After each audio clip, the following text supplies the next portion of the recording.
Hi guys. So, how about Trump's speech yesterday? Um, wow is all I have to say about that. Um, I think my dream was fulfilled from last year, early last year, where I saw a guy. Let's see, I was with my son. It's like I traveled back to the 40s or 50s. And we were outside of this food truck, and my son, which I don't have a son, said, "Oh, I'm kind of hungry, but I don't have enough change to get something to eat." And I said, "Well, why don't you ask those people?" And nobody wanted to give him any change, and this guy came up and interrupted. Now he looks like Biff from Back to the Future. Doesn't Trump kind of look like Biff? You know, if you put him in one of those tracksuits. And he was very smug, very conceited, just like Biff. And he said, "I'll give you some money." And my son's like, "Okay." And he reached in his pocket and pulled out all this silver change, and he threw it on the ground at my son's feet. And he was like, here's some money. And then I looked down in the grass, and there was a big silver dollar. And he saw it. The Biff guy saw it too. When he reached down, he said, "Except for this, no one can have this." And he said, "No one's going to take my silver 3D. And I knew it had to have represented Trump. Me and Cherry were talking about it when we kept seeing his speeches and stuff, and especially this one. Oh no, he said, "No one's going to take my Newman silver 3D. Okay, well, Newman is Adam. It means land, earth.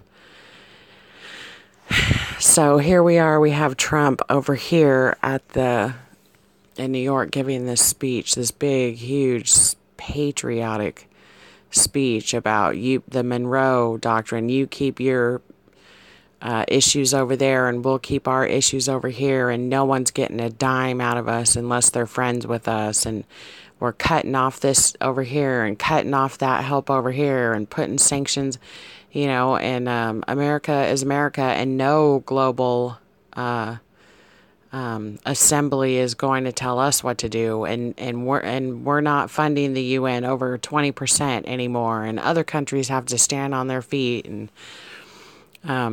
it was just like, it sounds all great. It was the speech of the century, you guys.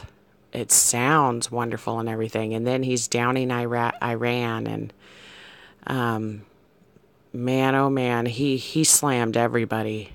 He slammed everybody. And they were laughing at him, you guys.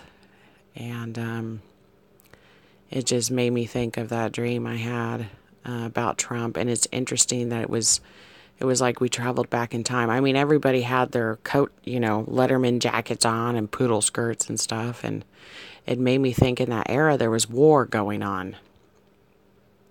And also, too, last night I had a dream that I was hovering in the air, and I was looking down on Israel. I was in Jerusalem, and the Dome of the Rock was there, whatever that thing is, that gold thing, and there were walls. I was in Israel, and I could see the people. They had the black clothes on. Some had the white on, with the curls on the side and all that. And then all of a sudden, this is the second dream the Lord told me about destruction coming to Israel. Within like a week or two. I think it was a week. All of a sudden there was a destruction. They were running, you guys, in chaos. All heck broke loose. And I can't remember a lot of it, but it was still a very short dream. But I heard the number 3.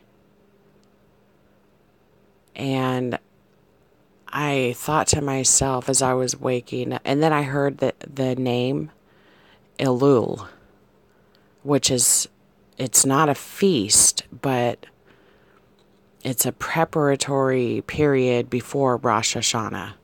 And during this time of Elul, they are reflecting on their sins, trying to get closer to God, reading the Torah, things like that.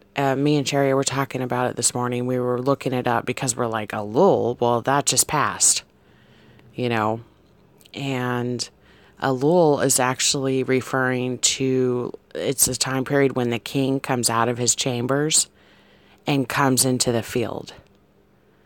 There's 11 months out of the year where, you know, they're doing this, they're doing that, they don't see the king, whatever. And then in the month of the time of Elul, the king comes out of his chambers and goes into the field. And it's leading up to the judgment. Like, I read an article on, I forget, one of these websites. It was talking about in the old times when they used to announce it with like the blowing of a trumpet and stuff like that. And it was a preparatory time leading up to Rosh Hashanah and Yom Kippur. So, yeah, I don't know what that means. And when I was waking up, I was like, oh Lord, because I was trying to remember everything and it was fading really fast. But all I got out of it was that picture that I saw, those Jewish people running. It was a disaster. It was a catastrophe. And the number 3, and I want to say it was 3 times. Because when I got up, I was like, Lord, is it 3 times? Is it 3 days? What is it? And I'm leaning to like 3 times, like 3 strikes on Israel. But that's just me, okay? That's not the Lord telling me that, okay? And then Elul. And Elul is very interesting. It can mean a lot of things, you guys. Just because it's past doesn't mean that it doesn't have a meaning of what's to come. So, and I woke up this morning and I see that Trump is talking about the 2-state solution, that he's all for it. He's basically just kind of like, yeah, I don't care anymore. Let's just do this, you know.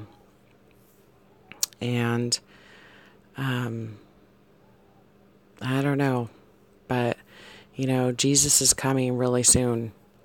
I had a sister, I think it's Sister Linda Tucker. I think it's Linda Tucker. Forgive me if it's not. But I think it was like 1:30 the night before last. It was 1:30 in the morning and I couldn't sleep. And I got on the YouTube and I saw that she had commented that I think she lives in Europe. It was like 6:24 a.m. her time. And she said she woke up with my voice in her ear like a phone call. And what I said was, Jesus is coming, you guys, or something like that. And, I mean, for me, that was like a witness to me that we are getting ready. We are getting ready. And the dream I just had with the withered arm, with the lemons, talking about Israel, and there's that dried up river, and they're signing that piece of paper on that rock. And then I look around and I see people camping. It's intense. That's like the tabernacles, the Feast of Tabernacles. That's like what we're in right now. And this woman comes out of the woods and she has a huge black wolf. That's the Antichrist, you guys. That's what I was thinking. Me and Sherry were talking about it. And, you know, prophecy's being fulfilled. We're coming down the home stretch. I mean, I'm not saying what day or, you know, I'm not naming a date or anything, but we are seeing these things unfold. In the past, since Trump got into office, it's been really heavy unfolding prophecy. And we are in the last minutes, the last of the last of the last, before Jesus comes back, before the rapture. And, you know, tell as many people as you can about Jesus. tell everybody that time is short. And I love you guys. And I pray for you guys all the time, every day. And God bless you guys.